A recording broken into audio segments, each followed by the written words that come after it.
ቪዲዮ በላይክ ጀምሮ በጣም ያሳዝናል። በቢኒ ምክንያት የተነሳ ራሷን በገመድ ሲጥ አደረገች። እናም ቢኒና ቤዝ ደረሱላት ማለት ነው። ያፌት ደግሞ በሽጉጥ አቤላን ያክስቱን ልጅ ፈነከተው ማለት ነው። ደም በደም አደረገው። ምክንያቱም አቤልን በጣም ከያፌት የባሰ ተንኮለኛ ነው። በመሀል ኤፉዬ ደነገጠች ማለት ነው። በአዲስ ቪዲዮ መጥቻለሁ። ቪዲዮ በላይክ ጀምሩ። ራሷን በገመድ ሲጠርጋ ለማጥፋት ስትዘጋጅ ቤዛ ደግሞ ለዳጊ ደወለች። ዳጊ ደግሞ እያወራ ደንግጦ ስልኩን መሬት ላይ ጣለው። መሬት ላይ ሲጥለው ቢኒ ደግሞ ድምጿን ሲሰማ ለካም ጽዮን ናት። ስልኩን ወረወረና ክንፍ እያለ ሮጦ ሲመጣ እውነትም ራሷን ለማጥፋት በሩን ጥርቅም አርጋ ዘግታለች ማለት ነው። ማን? ጽዮን ማለት ነው። ከዛም ደነገጠ። ከዛ ቢኒ እባክሽን በሩን ክፈች፣ እባክሽን እባክሽን፣ እኔ እኮ ወድሻለሁ፣ እኔ እኮ አፈቅርሻለሁኝ። ዝም ስልሽ እኮ የምጠላሽ መስሎሽ ነው እንዴ? በዛን ሰዓት የተፈጠረው ነገር እኮ አናዶኝ እኮ ነው። ይሄ ነገር የጽዮን እጅም አለበት ብዬ ጠርጥሬ እንጂ እኮ እኔ አንቺን ጠልቼሽ አይደለም ሰሞኑን ከአንቺ የራኩትኝ። ነገሮቹ እኮ አናደውኝ ነው እንጂ እኔ እኮ አንቺን አጥቼ የምኖር ይመስልሻል? እባክሽን ለምንድን ነው እንደዚህ የምትሆኝ? እባክሽን ስወድሽ፣ እባክሽን ራስሽን እንዳታጠፊ፣ እባክሽ ራስሽን እንዳትጎጂ፣ አለበለዚያ በሩን ሰብሬ ነው የምገባው አለ። ቤዛ በሩን ብትቀጠቅጥ፣ ሎሊት ብትቀጠቅጥ፣ ናታን ደግሞ ሰሞኑን እቤት ውስጥ አልነበረም። የለም ሲጀመር በስራ ምክንያት እቤት አድሮ አያውቅም። ነገር ግን ጽዮን የምታውቀው ነገር የለም። እንዳልኳችሁ ናታን እቤት አድሮ አያውቅም። ምንም የሚያውቀው ነገርም የለም። ጽዮንና ቢኒያም መታረቃቸውንም ደግሞ ምንም የሚያውቀው ነገር የለም። እንደ ድንገት ቤት ሲመጣ ሎሊት ደግሞ ሻወር ቤት ነኝ ያለች ትቀበጣጥራለች። ነገር ግን የእሱን እርምጃ ሎሊት እየተከታተለች ነው አሁን ላይ ለነ ያፌት አሳልፋ ለመስጠት ማለት ነው። እሷ ራሷ አንደኛ ጠላት ናት ቤት ውስጥ ያለችው። ሁለተኛ ሲቀጥል እንደ ድንገት ሲገባ ማንም ሰው ቤት ውስጥ አልነበረም። ናታን ሲመጣ ማለት ነው። መጣ እቤት ውስጥ ገባ። ሲገባ ማንም ሰው የለም። ቤቱ ጭር ብሏል። ሎሊት ላይ ፎቅ ነው ያለችው ማለት ነው። አውቃ ነገሮችን ለማጣራት ነው ዝም ያለችው። የሚገርማችሁ ነገር ማለት ነው። ይሄንን ነገር ደግሞ ናታን ጠንቅቆ ያውቃል። እናም እያንዳንዱን እርምጃ ናታን ጠንቅቆ ስለሚያውቅ እየተከታተላት ነው። ለምን? የሎሊት ባህሪ ሁላችንም እናውቀዋለን። ሎሊትና ያፌት እናም ታሪኩ አንድ ላይ ነው የሚሰሩት እና የነሱ ድርጅት ለየት ያለ ነው። ናታን የሚሰራውን ድርጅት እንኳን ባይደርስም በጣም ኃይለኛ ተንኮለኞች እንደሆነ እናውቃለን። እና እዛው አንድ ቤት ውስጥ ቁጭ ብላ ሎሊት የናታንን እግር የምትከታተለው መረጃዎችን አሳልፋ ለመስጠት ይህንን መረጃ አሳልፋ የምትሰጠው ለማን ነው? ለያፌት። ያፌት ደግሞ ይህን መረጃ ለታሪኩ እንዲሁም ደግሞ ከጀርባዎቹ ላሉት ለስራ ባልደረባዎቹ አሳልፎ ሰጥቶ ናታን ላይ ጥቃት ለማድረስ ነው ይሄ ሁሉ ጥረት ማለት ነው። እና ስለዚህ ድምጿን አጥፍታ ቁጭ ብላለች አጅሬ። ከዛ ናታንም የእሷን ባህሪ ስለሚያቀስ ብሎ ሲገባ ቤቱ ጭር ብሎ ነው ያለው። ጭር ብሎ ቤቱን አየና ጽኮ በዚህ ሰዓት ውጭ ወጥታ አታውቅም።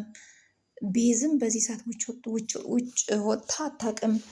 ምን ተፈጥሮ ነው? ምንድን ነው? አልገባኝም። እና እንዴት ነው? የት ሄደው ነው ብሎ ቁጭ ብሎ ያሰላስላል። በስተመጨረሻም ቤዝና ከመምጣታቸው በፊት ሎሊት መጣችና እንዴ ናታን እዚህ ምን ትሰራለህ? ምን እየሰራክ ነው አለችው። እንዴ የት ሄደሽ ነው? ቤቱ እኮ ጭር ብሎ ምናምን ሲላት፣ አረ ሻወር ገብቼ እኮ ነው አንተ ስትመጣ ሰውነቴን ሳላደርቀው ከነ ውሃዬ በቃ እንደውም ሰውነቴን ሳላደርቀው በእርጥቡ እየሮጥኩ መጣሁኝ አለች።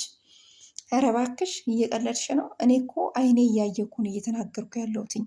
ጨፍኜ የማወራ መሰለሽ እንዴ? ይህንን ማስመሰልሽን እባክሽን አቁሚ አላት። አረ እያስመሰልኩኝ አይደለም፣ እኔ እኮ ድምፅህን ሰምቼ ወዲያውንም ሮጬ ሰውነቴን ሳላደርቀው በእርጥብ ገላዬ የሮጥኩ መጣሁኝ አለችው። አደል የጨፍኜ የማናግርሽ መስሎሻል አደል አላት። አይ እንደዛ አስቤ አይደለም ስትል ቤዝና ጽዮን የት ሄደው ነው? ቤቱ ጭር ብሏል። በዚህ ሰዓት እኮ ወጥተው አያውቁም ብሎ ሲጠይቃት አይ አሁን ነበሩ እኮ ምናምን አለችና እያወራች እያለ ያው እሷን ብዙም ስለማያምናት ስለሚጠረጥራት ናታን ቀጥታ ለቤዝ ደወለ። ቤዝ እና አሁን አዲሱ ፍቅረኛዋ የዲያራ ወንድም ጋር ፈታ እያሉ ነው። የሚገርማችሁ ከናኦድ ጋር ማለት ነው። ከናኦድ ጋር ፈታ እያሉ ነው። የሚገርማችሁ ነገር ከዛ የእውነት በጣም ይበርዳል እኮ ወደ ቤት እንሂድ መሽቷል፣ ናቱም ሰሞኑን መጥቶ አያውቅም ስትል ከዛ ናኦድ ደግሞ የዲያራ ወንድም ምንድን ያስታወሰው በባለፈው ትዝ የሚላችሁ ከሆነ ሎሊት እንዴ እችን ልጅ እንዳትቀርባት ቤዛ እንዳትቀርባት፣ ቤዛ እኮ የምታፈቅረው ናቱን ነው፣ ናቱ ስለማይፈልጋት ስለማይወዳት እንጂ ናታንን በጣም ነው የምታፈቅረው። እሱ እሺ ብላት እኮ ከእሱ ጋር መኖር አሁንም ትፈልጋለች። ስለዚህ እቺ ሰው መሰለችክ እንዳትቀርባት አለችው፣ በባለፈው የምታስታውሱ ከሆነ። ከዛም ይሄ ነገር ትዝ አለው፣ ከቤዝ ጋር እያለ ትዝ አለው። ከዛ እንዴ ምን ሆነክ ነው ናኦዴ፣ ምን ሆነክ ነው እንዴ፣ ምን ሆነክ ነው ስትለው አይ ምንም ቤዝዬ፣ አንቺ እኮ ከኔ ከምንም በላይ ነሽ ልበላት እያለ በውስጡ ያወራል። ከዛ ምን ሆነክ ነው ምን ሆነክ ነው እስቲ አውራኝ ስትለው አይ ቤዝዬ አንቺ እኮ ጥሩ ልጅ ነሽ እኮ ጥሩ ልጅ ነሽ እኮ ቤዝዬ አንቺ ጥሩ ልጅ ነሽ አላት ማለት ነው። ከዛም እሷ ደግሞ ቤዝዬ አንቺ እኮ ጥሩ ልጅ ነሽ ሲላት እንደዚህ እኮ ማንም ብሎኝ እኮ አቅም አመሰግናለሁ ናኦዴ አመሰግናለሁ አለችው። የዲያራ ወንድምን ማለት ነው።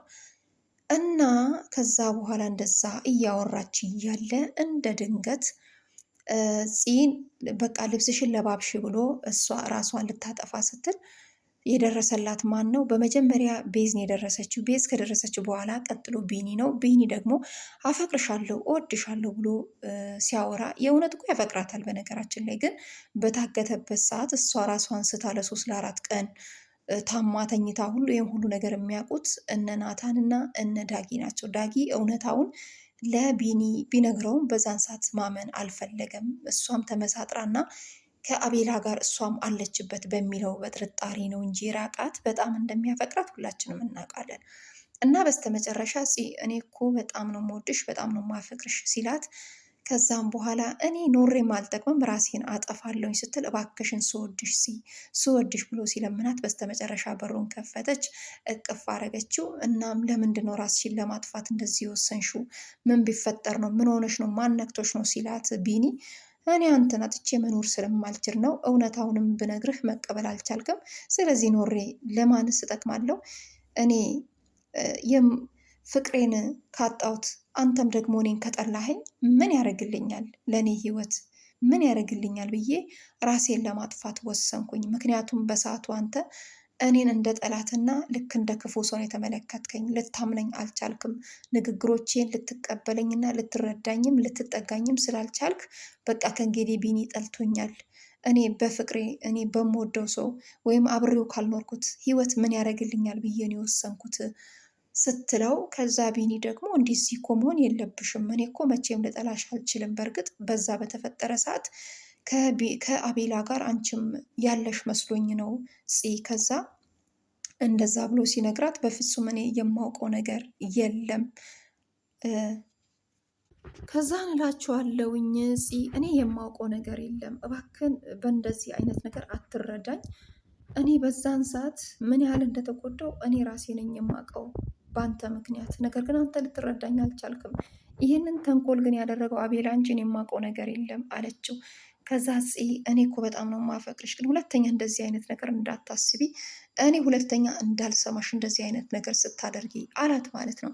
ከዛን እሺ አለችው። ግን የእውነት የምትወደኝ የምታፈቅረኝ ከሆነ እስኪ ወክ እናድርግ አለችው። የምር በጣም ነው የተመቸኝ ወካቸው፣ ፍቅራቸው በቃ መገላለጻቸው በጣም ደስ ብሎ የነበረ። ቢኒ ከዚህ በፊት በጣም ሲሰጋ ነበር።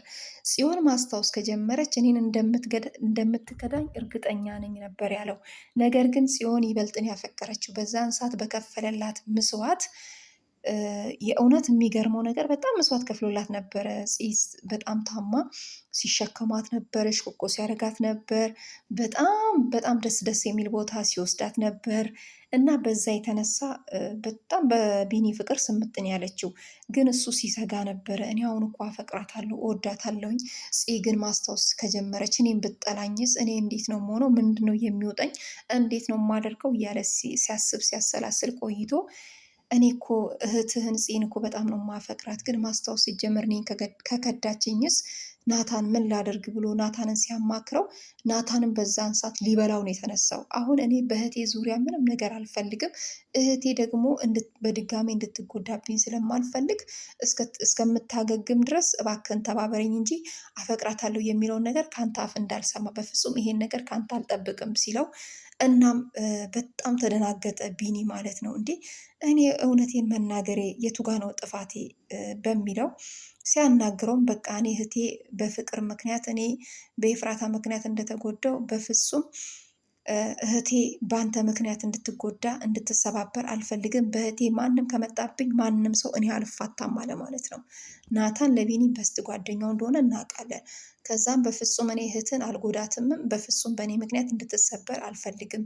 እኔ የፈራሁት ለራሴ ነው። እኔ በጣም ስለማፈቅራት እሷ ከሸሸችኝስ ብዬ ነው ያማከርኩ ቢለውም አንተም እንዳትቀርባት በተቻለ ካቅም ብሎ ናታን በዛን ሰዓት ሲያስጠነቅቀው ያኛውንም ነገር ናታን ያለውን ነገር ትዝ አለው ማለት ነው።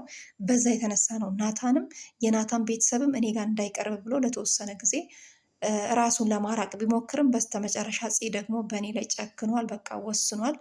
እኔን እንዲቀርበኝ አልፈልግም ብላ ራሷን በገመድ ሲጠርጋ ለማጥፋት የወሰነችው ነገር ግን አሁን ላይ ቤዝ ሮጣ በደረሰችበት ሰዓት በሩን ስታንኳኳ ለቤዝም አልከፍትም ማለች። በስተመጨረሻ ጽዬን ያፈቅርሻለሁ፣ ለእኔ ስትይ ኑሪልኝ እባክሽን፣ አንቺን አጥቼ እኔ መኖር አልችልም ብሎ ሲወተውት ከፈተችና እቅፍ አረገችው። እኔ እኮ ስለማፈቅር አንተን አጥቼ መኖር አልችልም፣ ነገር ግን አንተ ከኔ ከራከኝ አንተ ከኔ የምትርቅ ከሆነ ምን ላደርግ ነው የምኖረው ብዬ ራሴን ለማጥፋት ነበር የወሰንኩት። አንተ ባትመጣ ኖሮ ራሴን አጥፍቼ ነበር ስትል በጣም ነው የደነገጠው። በጣም ነው ያዘነው ቢኒ ማለት ነው። አቅፏት በቃ አይዞሽ እባክሽን ሁለተኛ እንደዚህ አይነት ነገር እንዳታስቢ፣ በስተት ራሱ አይምሮሽ ላይ ራሴን አጠፋለሁ የሚል ነገር ሁለተኛ እንዳይመጣ፣ እኔ ሁሌም ከአንቺ ጋር ነኝ፣ ሁሌም እኔ በህይወት እስካለው ድረስ እኔ ከአንቺ ጋር ነኝ፣ መቼም ልጠላሽ አልችልም። በጣም እኮ ነው ከአንቺ የበለጠ እኮ ነው የማፈቅርሽ።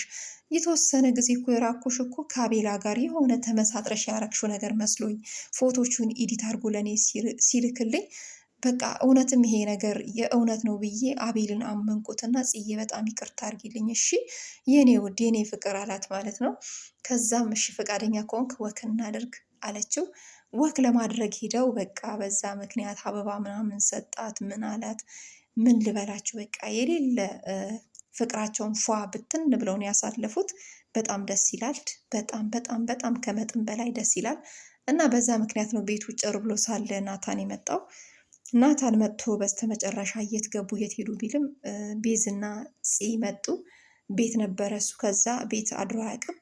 እናም የት ሄዳችሁ ነው ቤዝ የት ሄዳችሁ ነው ፂ ብሎ ሲጠይቃቸው ፂና ቤዝ አይ እኛ ደብሮን ትንሽ ወክ እናድርግ ብለን ነው ብለው እነሱም ዋሹት ማለት ነው። ይገርማሉ። ቤዝ ከፍቅረኛዋ ጋር ነው የወጣችው ወክ ለማድረግ። ፂም ደግሞ የደስታዋ ምንጭ በቃ ምን ልበላችሁ፣ ኧረ በስመ አብ የደስታዋ መጠን የዛሬው አይታወቅም። በቃ በጣም ደስተኛ ነው የሆነችው። ከዛን አይ ወክ ልናደርግ ነው አለች። እሷም ሸወደችው ማለት ነው። ግን ዞሮ ዞሮ ናታን ደግሞ ፂና ቢኒ አንድ ላይ እንዲሆኑ ይፈልጋል። ለምን በባለፈው እባክህን ቢኒን አምጣልኝ ብላ አልቅሳ ነበረ ፂ ለናታን። ፂ ደግሞ እንድትጎዳበት ናታን አይፈልግም። በጣም ነው የሚወዳት እህቱን ማለት ነው። እና ግን አልነገረችውም። ቢሰማ ደስ እንደሚለው ተስፋ አረጋለሁ። ምክንያቱም በባለፈው ኬትም ኬትም ብለህ ቢኒን አምጣልኝ እኔ ያለሱ መኖር አልችልም ብላ በጣም በቃ ስቅስቅ ብላ ስታለቅስ ነበረ ማለት ነው። ከዛም እሺ እህቴ እኔ ምንም ለማድረግ ዝግጁ ነኝ ብሎ ሄዶ ቢኒን ሲያናግረው አንተንም ቤተሰብህንም አልፈልግም እራቁ ከኔ ቢልም በስተመጨረሻም ግን ዞሮ ዞሮ መስማማታቸው ደስ ብሎኛል። ገንዬ እንዲስማሙ አድርጋለች። ገንዬ ደግሞ በዚህ አጋጣሚ በጣም ጥሩ ናት ማለት ነው። በማስማማት አንድ በማድረጓ በጣም ተመችታኛለች። አሁን እሷም ተሽሏት እያወራች ነው። እናም ዳጊና ጽ የጀመሩትም ነገር አለ ማለት ነው። አቤላን ለማጋለጥ አሁን ላይ ጥረት እያደረጉ ነው። አንተ የምትፈራ ከሆነ እኔ ራሴ እበቃለሁ፣ እኔ ራሴ አደርገዋለሁ እያለች ጽ በስልክ ታናግረዋለች ማለት ነው። ከዛን ይህንን ነገር እንዲያግዘን ለምንድን ነው ለቢኒ የማንነግረው? ለአጎቴ ብንነግረውስ ጽ ሲላትም በፍጹም አጎትህ ይህንን ነገር ማወቅ የለበትም። ምንድን ነው ምን ሆነሃል አንተ አብደሃል ምናምን አለችው። ከዛ እሺ በቃ ጽዬ እሺ እንደዛ ከሆነ እሺ ይቅር አለ ማለት ነው። ማን ዳግም ማለት ነው። ይሄን ነገር እኮ ላጎቴ ብንነግረው እንደውም ቀለል አድርጎ እሱ እኮ ይጨርስልናል ሲላት፣ በፍጹም ቢኒ መስማት የለበትም እኔ እናንተ እንጨርሳለን፣ አንተ ከከበደ ከኔ ራሴ ጨርሷለሁ፣ በቃ ቶ እኔ እኮ ጽዮን ሰለሞን ነኝ ማን መሰልኩ አለችው ማለት ነው። ከዛ እሱም እሺ ጽዬ አንቺ ሀሳብ አይግባሽ ችግር የለም አላት ማለት ነው። ዳጊ የሆነ ያሰቡት ነገር አለ። ለምን አቤልን ፌክ ሊሰሩት ጉድ ሊያደርጉት ነው ማለት ነው። አሁን ላይ እኔ እንደዛ ነው የሚመስለኝ ማለት ነው። ተከናንበው አሁን ላይ በስልክ እንትን እያሉ ነው ማለት ነው።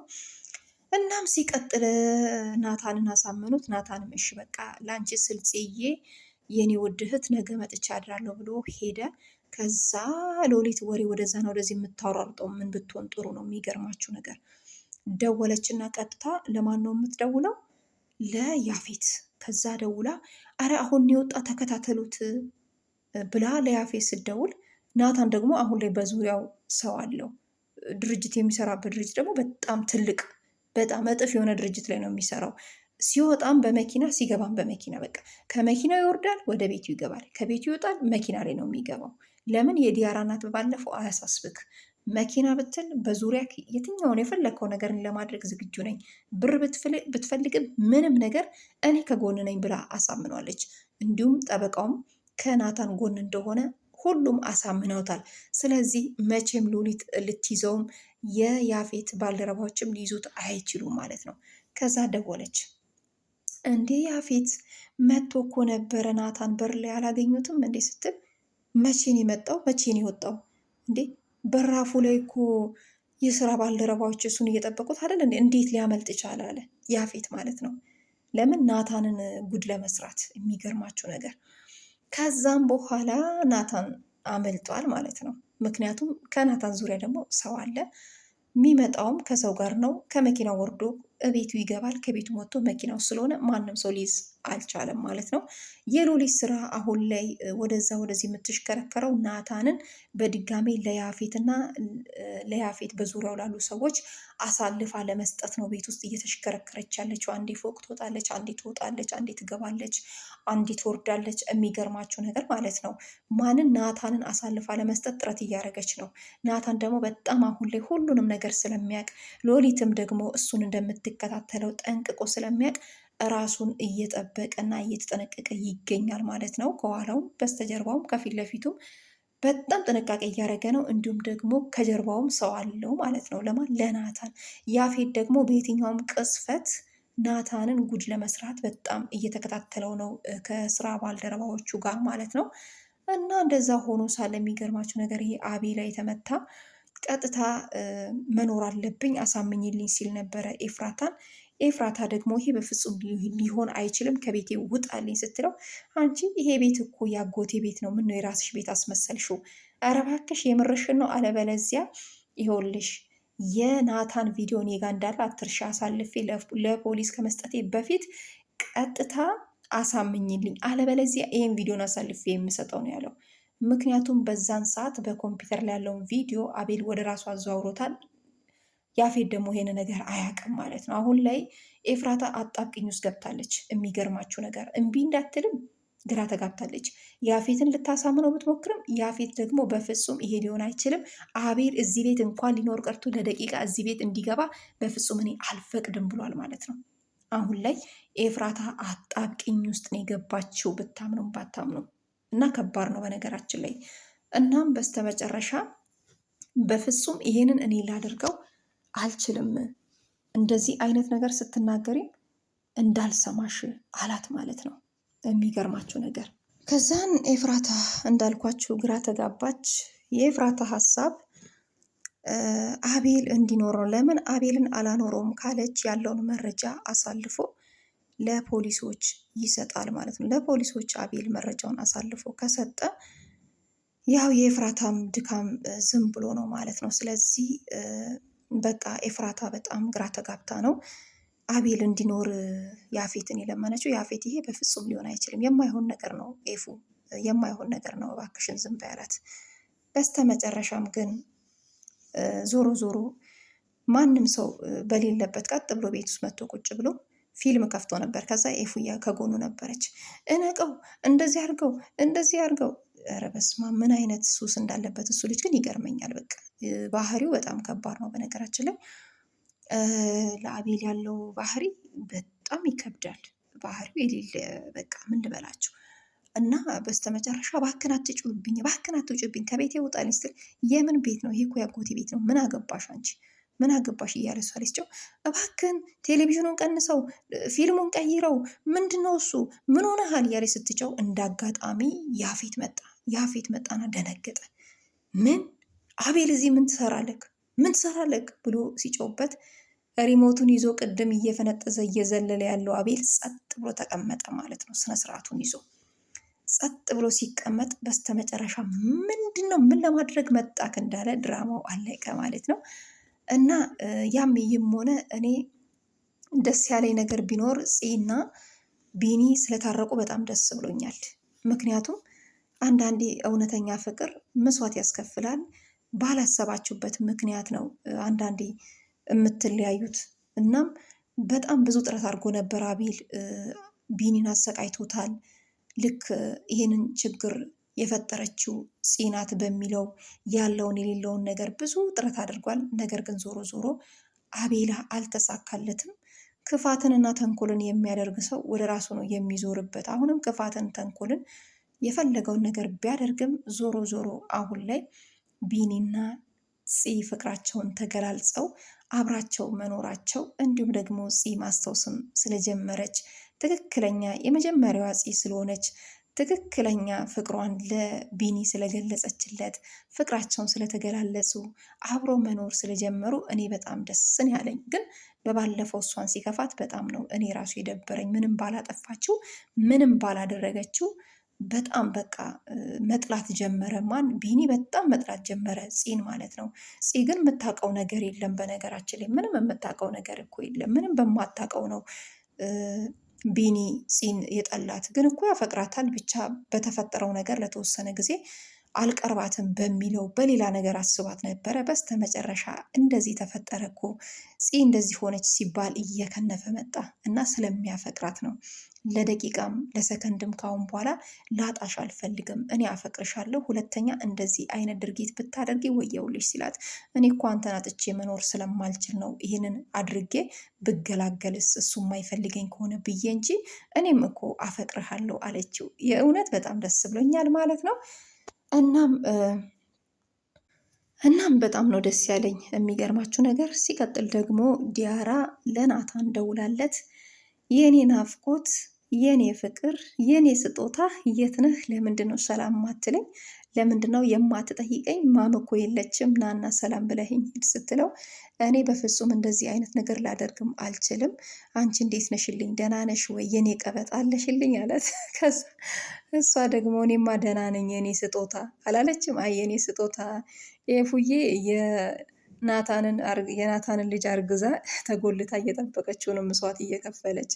እሷ ደግሞ የኔ ስጦታ አላለችም። ይገርማል። የኤፍራታን መቼም ሊተዋት አይችልም።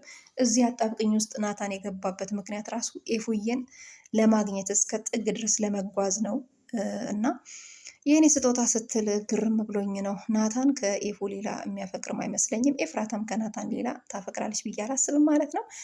እናም ቢኒና ፂ ስለተገናኙ በጣም ደስ ብሎኛል። ለዛሬ ይዤ የመጣሁት ቪዲዮ ይሄንን ይመስላል። እናም ስለምታበረታቱ ላይክ፣ ሼር፣ ሰብስክራይብ ስለምታደርጉ በጣም ነው የማመሰግናቸው። የሐረግ ድራማ በጣም አስተማሪና ምርጥ ድራማ ነው። እወዳቸዋለሁ። ባይ ባይ።